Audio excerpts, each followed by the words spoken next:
Hey, this is Anney. And Samantha. And welcome to Stuff I Never Told You, a production of iHeartRadio.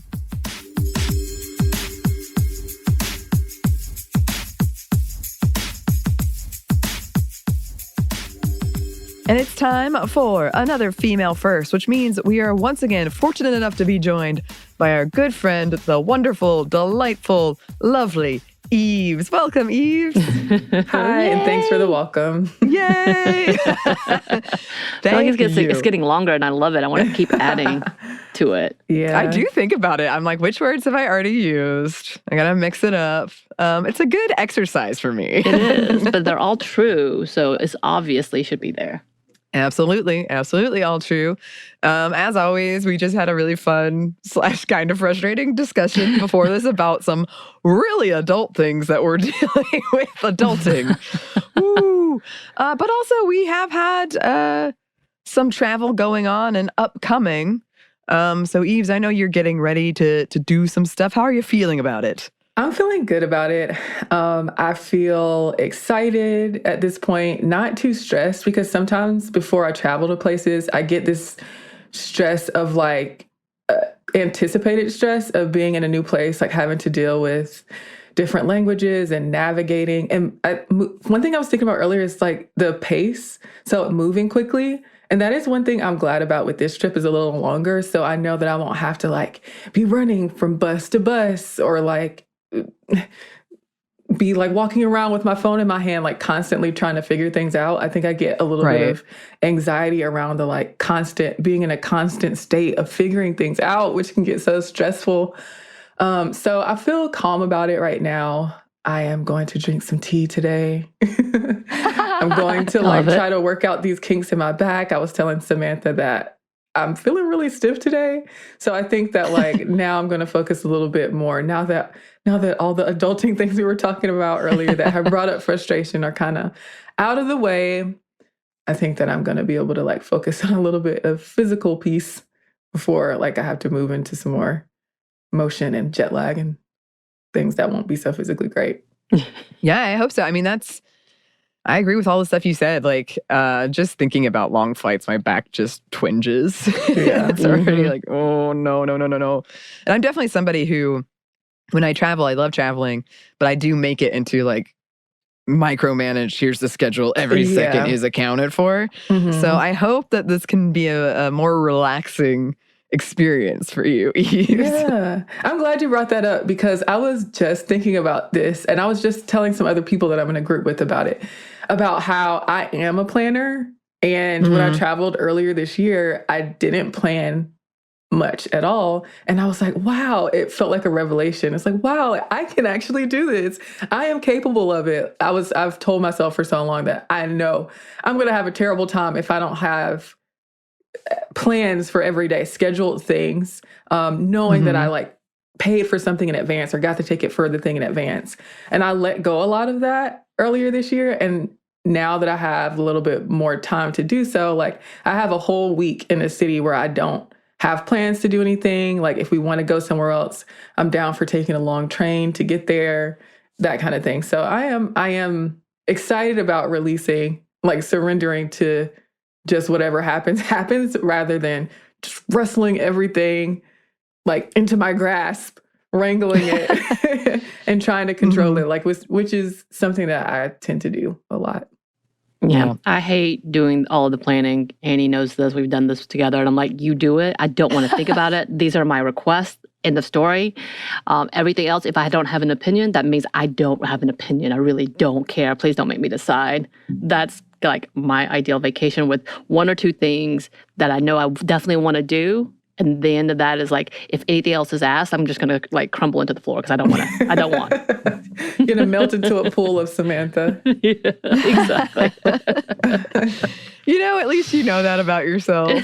Because you want vacations or traveling to be an enjoyable experience where possible. And it is funny to me sometimes because I am so we have to do all of this. Yeah. So I've had to learn I haven't learned to let go or surrender as much as you, Yves, but I have had to learn that not everybody wants to be like, we have to go here, here, here, here, here, here. We're getting up at 2 a.m. We're staying out until midnight. Like, so Yeah. it's good to know those things. But I do fall heavily on the side of maximizing your time when you're on vacation. Like I'm still not a lounger, and I don't know if I'll ever be a lounger. Like, I like to make use of my time. Not saying that I won't rest, but I came here to do. Like, I'm cool with the being, but like, I can do that at home. I can be at home. It's a delicate balance. It is. I can't wait for you to report back in the next Female First. We'll have to see how it worked out. Yeah, maybe I'm hoping that, I get some inspiration for who the next person will be, maybe. Yes. That's exciting. Yes, that is exciting. I do love that about traveling. Well, we will check back in on that. But before we do that, who did you bring for us to discuss today, Yves? So today we're going to be talking about Laudelina de Campos Melo. So she founded the first union for domestic workers in Brazil. And her story is super interesting. A lot of the resources on her are in Portuguese. So if you would like to do more research on her, it'll definitely be helpful for you to know some Portuguese, which I don't, which you're probably going to be able to tell by my pronunciations, but I'm going to do my best.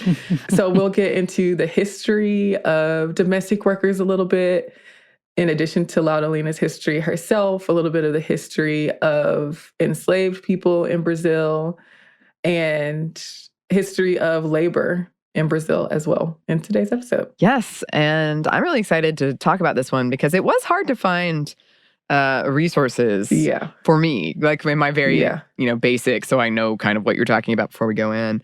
But also, we have talked about domestic work and women unionizing around domestic work on the show before and how important it is. And so I'm eager to learn more about all of that.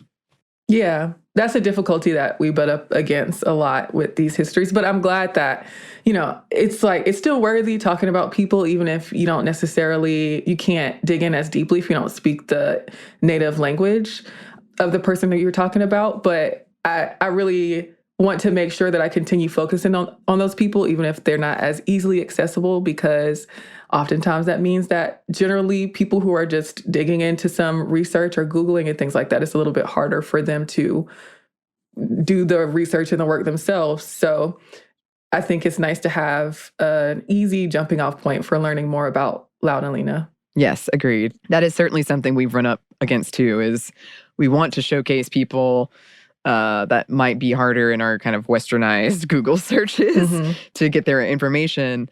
And it can be hard, but that doesn't mean they're not worthy of doing the extra digging. Or being that jumping off point. Yeah. Yeah.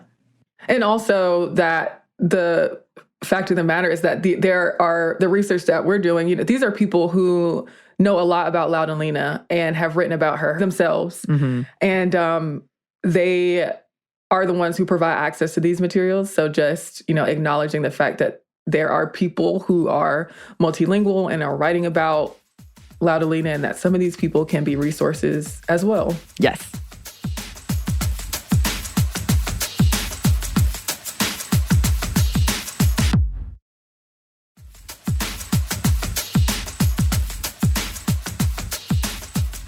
So shall we get to the history? Yep. So Laudelina was born in October of 1904. She was born in Poços de Caldas in Minas Gerais, which is a state in southeast Brazil. Her mother was a domestic worker, so there was already a history of domestic work in her family, which is not unusual because a lot of women were domestic workers. And her father was a lumberjack. Her dad died when she was around 12 years old. And then her mom had to work in a hotel, and Laudelina had to bear a lot of the responsibility of taking care of her family. She had to care for her younger siblings. But in her younger years, she was already interested in activism when she was a teenager, and she became president of an organization that promoted activities for Black people. And she also worked as a domestic worker in the home of Julia Kubitschek, whose son would later become president of Brazil. And then she moved to Sao Paulo with that family. She was involved in Black organizations. She is referred to in a lot of the sources that I've seen as a militant, and she was involved in these organizations in the state of Sao Paulo from around the time of 1920. You'll see that she was affiliated with the Communist Party, and she did get married in 1924. She married a man named Henrique Jeremias, a stonemason from Rio de Janeiro. And the two of them started to build a family. They moved to Sao Paulo in 1932. They had 2 children, although one died not long after she was born. And they moved to Santos. And they stayed together for a minute, but she and her husband did later separate around 1938. So now that I've already mentioned that her mother was a domestic worker as well, and she was also in domestic work. And so for a little bit of the background of domestic work in Brazil, it's obviously very complex. Like you said, Anney, we've talked about domestic work before in the history of it. It was something that wasn't limited to Brazil. It was active, like domestic people who were advocating for domestic workers. That was something that was happening around the world around the same period as well. And there were people who were doing organizing work in the US and Uruguay and elsewhere in addition to Brazil. But domestic work in Brazil, as it is in so many places, is linked to issues of gender, race, and class. And in Brazil, it's also linked to the history of colonialism and slavery. So if y'all didn't know, the Portuguese colonized Brazil, and the labor of enslaved indigenous people and Africans built up the economy of Brazil over the course of 300 years. So just for everybody listening to like keep that in their mind, that is a longer conversation than we have time to have today. But the population in Brazil, during the time of enslavement, they had a lot of enslaved people there. They contributed hugely to the economy. And as was the case with domestic workers and in so many other things, also to the social systems within Brazil and all of the things that were built up around it. So, of course, domestic work carried out by enslaved people played a huge role in shaping colonial Brazil. Most of that domestic work was done by Black women, and domestic work was kind of perceived as the typical or the natural sphere for Black women. So it wasn't seen as work. It was more of a thing just like, this is their place. You know, they're inferiors. This is a thing that they were meant to do. And this is not considered professional work in any sort of official way. So scholars did note that this continuation of racism and discrimination after the colonial era, and they pointed to this idea of women moving from being enslaved servants to domestic workers. So there is, in the scholarship that I've seen, like this idea of a line from the time of enslavement to the work that women were doing as domestic workers, even after the time of abolition. So many of these families in the country had full-time live-in domestic workers. This was just a part of the system. This is how it was. And these domestic workers got room and board in exchange for their services and things like clothing as well. And this work gave many women away after the abolition of slavery in Brazil. So this was a thing, a field that a lot of women were able to go into after, the time of enslavement. And so as a result of all of these complexities and so many more, domestic work has been devalued in history, and the people who perform it have been inadequately compensated or inadequately supported legally as well. So domestic work wasn't treated as quote unquote real work, and domestic workers were actively and intentionally excluded from labor laws, and they didn't have access to the basic labor rights like paid annual leave and minimum wage. So even before Laudelina was in the picture, so she is viewed and considered and is a pioneer of the domestic workers movement in Brazil. But even before she was in the picture and before abolition, there were domestic workers who did demand compensation for their work and were already actively advocating, even if it was in an individual way, for their own rights, for them to have better living and working conditions. Which, and obviously with domestic work, those things are so tied together because they were living so often. So efforts began ramping up for workers' rights in Brazil in the 1920s, and Black women organized the Brazilian Black Front. So that was founded in Sao Paulo in 1931, and it was an organization of Black people who advocated for the rights of Black people in the country. It was also a political party, and this organization and its ideas spread around Brazil. It had newspapers, it had a school, and other things that were organized around it, like a militia. And people in the organization advocated for the status of domestic workers. So you'll see domestic work and the Brazilian Black Front and the things that they cared about kind of merging together. And this is where Laudelina's first comes in. So in 1936, that's when she founded the first union for domestic workers in Brazil, and that was in Santos. And it was called the Professional Association of Domestic Workers. So in the paper by the sociology professor Joazi Bernardino Costa, he said that in an interview with Elizabeth Aparecida Pinto, that she said that Laudelina founded the Santos Association to win the right to unionize domestic workers. The association organized a campaign that worked for domestic workers to live in their own homes. They also stood by the principle that domestic workers were professionals. They weren't just part of the families of the people who employed them. And Laudelina seemed to be particularly concerned with older workers who were getting too old or too sick to work with no access to Social Security or pensions. But at this point, trade unions still acted as private associations, and they couldn't negotiate or get union dues. So this was around the same time that Getulio Vargas, who was president of Brazil at the time, took dictatorial power in 1937, and he dissolved all political parties. That led to the dissolution of the Domestic Workers Professional Association, as well as the Brazilian Black Front and other associations. So that was the context of what was happening. That was very turbulent in political times at the time. But in 1946, after Vargas was ousted, the association was reestablished with Laudelina as its president. So she lived in Campinas, and she was involved in activism there from the 1950s and onward.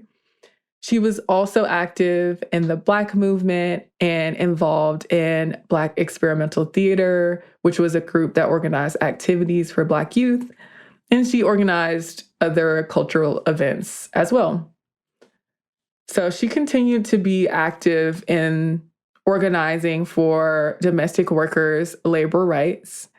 In 1961, she founded the Campinas Union, which was called the Charitable Professional Association of Domestic Workers. And it supported things like literacy training and activities that could create communion and solidarity among domestic workers. And she also, to uplift the movement, associated with the progressive portion of the Catholic Church to help improve conditions for domestic workers. So that's the background of the context that Laudelina was working in and how there was this overarching movement. So she wasn't the only one who was working for domestic workers' issues in the country. There were, especially over time, as the ideas spread and as more people became aware of the work that her associations were doing, but also other associations who were fighting for labor laws, it picked up steam.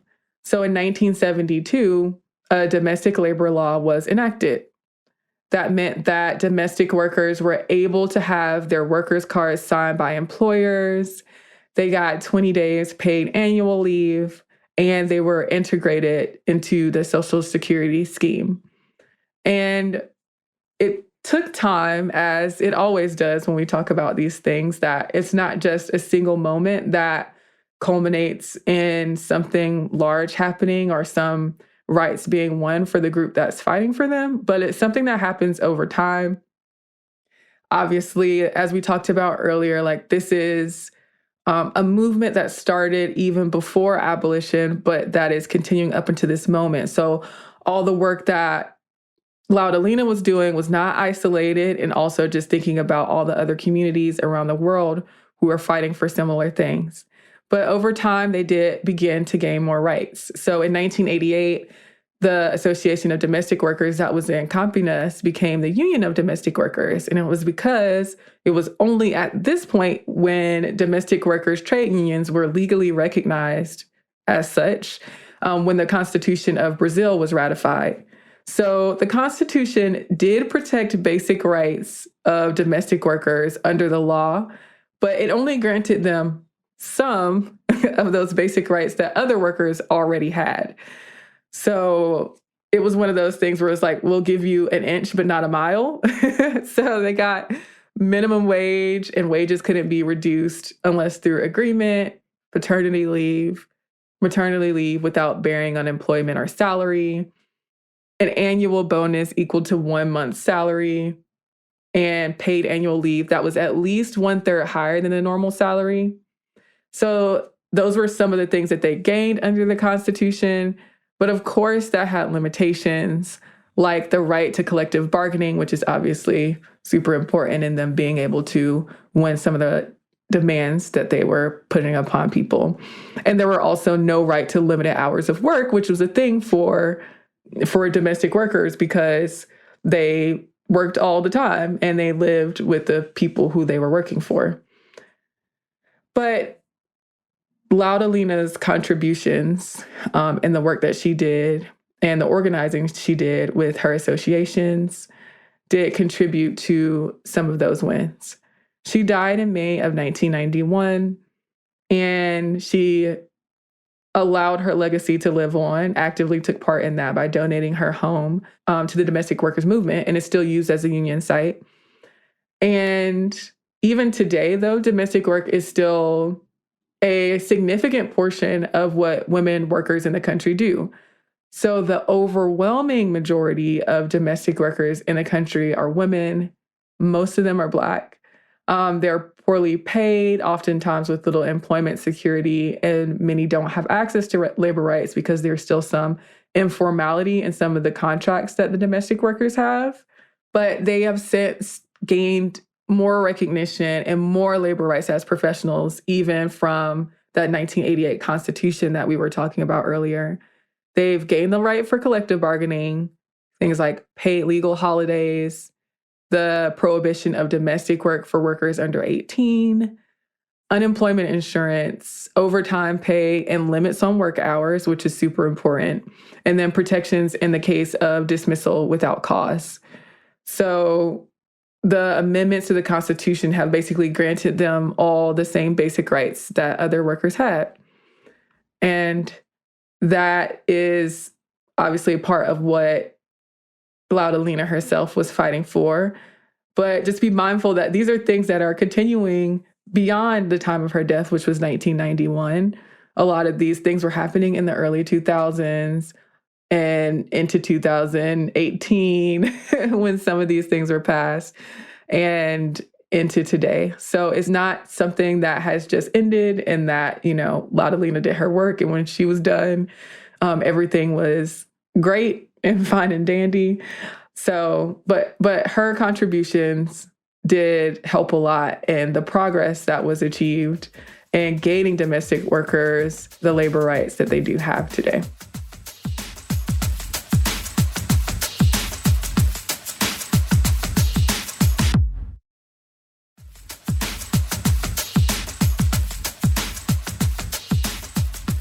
Like we said, and like you said, domestic work is often such an undervalued thing. And it's so much hard work, and it's so important. And it does fall along these gender lines and race lines and class lines, and just a fight to get like equal rights for this job that has, I am sad that people have to fight so hard and continue to fight so hard. But it is inspiring to see people in that fight that are like, no, this is important and we need to be recognized and we're not going to go away. So it's just a hugely important and ongoing conversation. Yes. I think it's fascinating because obviously she was building a foundation for a lot of unions when it comes for unions for domestic workers, because we see that translated in different countries in the United States. We know that's even more recent with some of the big names that have popped up to bring back the issue, because it's oftentimes so pushed down in different policies, whether it's politically, like just disbanding organizations by doing a whole overarching thing or trying to discredit them within.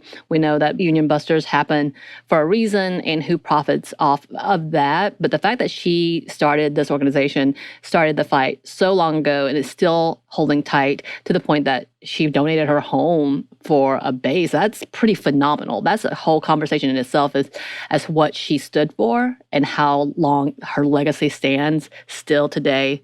And I think that's an amazing testament.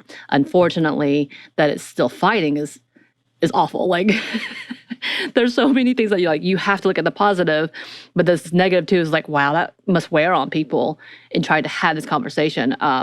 Working as a nanny in general, like that, knowing that kind of in that field, how people use that position against you as if you're not a professional, and understanding to stand up for yourself in general feels like a feat. Being a woman, being in a caretaking position, there's so many levels to trying to stand up for yourself and to fight for your own rights and just get paid what you're worth, and being given the time to allow your own life and being able to actually maintain physically, emotionally, mentally in a field like that is so difficult to set any boundaries. So for her to be able to come out with, be like, I'm not only going to do this for myself, but other people need to be able to do it for themselves as well. Yeah, that's a really good point, Samantha, like the boundaries, because literally the boundary of space and home does not exist when you live in with somebody. And it's a physical job, it is a very physical job. And that's something important to remember, that they're literally putting their bodies on the line. So when they're very actively fighting for bodily autonomy and rights related to the body when they're putting these demands forth. And also the other thing about it was that, of course, there's this entrenched history that is a strong undercurrent under the views of domestic work, why people didn't view it or wasn't legally counted as a professional category, but also why general sentiment was a lot of the times that this is what they deserve. They deserve, come from a time when they weren't compensated, and that was about right for people. That's what they considered to be par for the course and what they desired.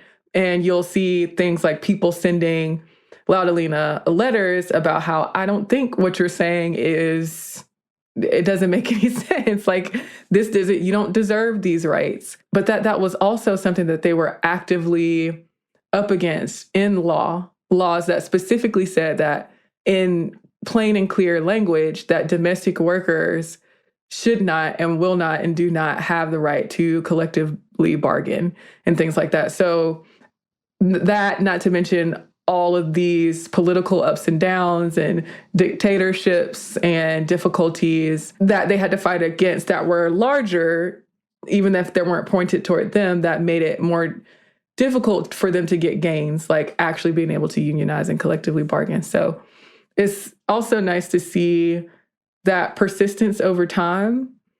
And even if we don't have a completely full picture of Laudelina's life and everything that she was doing every single day of her life, that she always came back to her work for domestic workers, but also was able to translate all of the things that she cared about into other movements, and this conjoining of different movements that worked out for the benefit of domestic workers. And she seemed to be the kind of person, too, who cared about literacy. She cared about education. And she cared about the elderly and, like, what it meant for people to age within domestic work. And yeah, so many of those things. So yeah, I'm definitely grateful for her and her story. Yeah, as you were talking about how she did so many things within the community, all the things, I'm like, this is such an intersectional level of advocacy that she was already doing. And I think that's kind of that level of just knowing that she truly cared about others in the community. Again, maybe this is just me projecting, but that's what it seems as she continued to open up more projects to, I'm like, you did a what? You did a theater just on top of your advocacy for unions? I'm like, what? For domestic work? That's a whole different level. But that, it seems like such a layered comment about who she was as an individual and knowing that what she wanted to do was better people's livelihoods beyond just her own workplace, community type of things. Like, it needs to be an overall bigger thing and there needs to be a massive change. Here's how I'm going to do it individually. Yeah, and I think, I mean, this is a bigger conversation, but we see this all the time of these jobs that are essential to holding our community together that have been primarily dominated by women, and caretaking jobs in specific. And it's like weaponized against women, like, but you care, right? So you don't, we don't need to pay you because you're getting a reward from like caring for people. And this whole idea of, if you do care about something, it is hard to not do it, especially if like people's well-being and livelihood is on the line. And for her to be like, but we're people too, and we need to be compensated and recognized for the work we're doing. Like, of course we care, but that doesn't mean we shouldn't get paid. Yeah, it's so frustrating to me. It's oftentimes weaponized, and we see it again today, again, for domestic workers, but also teachers, social workers. You're doing, like, I was told during, I'm so selfish when I'm coming back to mine, but I'm like, this is what happened. I was in my industry as a social worker asking if we're going to get a 5% raise for our $35,000 a year salary for working 60 hours a week. And he was like, your raise, what you should be focused on is helping the kids. That's what you're doing. And if you're focusing on money, then you should leave. And we were like, wow. And that was our main leader. But that's the common thing that happens oftentimes when we start questioning our value and say, wait, we're worth more. Then people who are making the money and aren't doing this job start weaponizing your compassion and empathy. And we're like, why are you wanting money? Don't you just feel fulfilled? And you're like, well, we need to eat. Yeah. Need to power in my place. Right. Yeah. But I do love how so many times in these episodes we do with you, Yves, where it ends with this kind of lasting legacy. It ends with, I've done this work and I want it to continue. Like, thinking of the next generation. I just think that is a beautiful thing to see. So, yes, as always, thanks for bringing this story. Happy to bring it. Yes, and we can't wait till next time. I hope your trip goes swimmingly. Excellent. Thank you. Yes. Well, where can the good listeners find you? Y'all can find me on Instagram at Not Apologizing, on Twitter at Yves Jeffcoat, and many other episodes of Stuff Mom Never Told You, talking about female firsts in history, or yvesjeffcoat.com. And yeah, that's it. And definitely go check out all of those things if you somehow haven't already, listeners. Thank you again, Yves, for coming on. If you would like to contact us, you can. Our email is stuffmediamomstuff@iheartmedia.com. You can find us on Twitter at momstuffpodcast or on Instagram at Stuff I Never Told You. Thanks, as always, to our super producer, Christina. Thank you. And thanks to you for listening. Stuff I Never Told You is a production of iHeartRadio. For more podcasts from iHeartRadio, you can check out the iHeartRadio app, Apple Podcasts, wherever you listen to your favorite shows.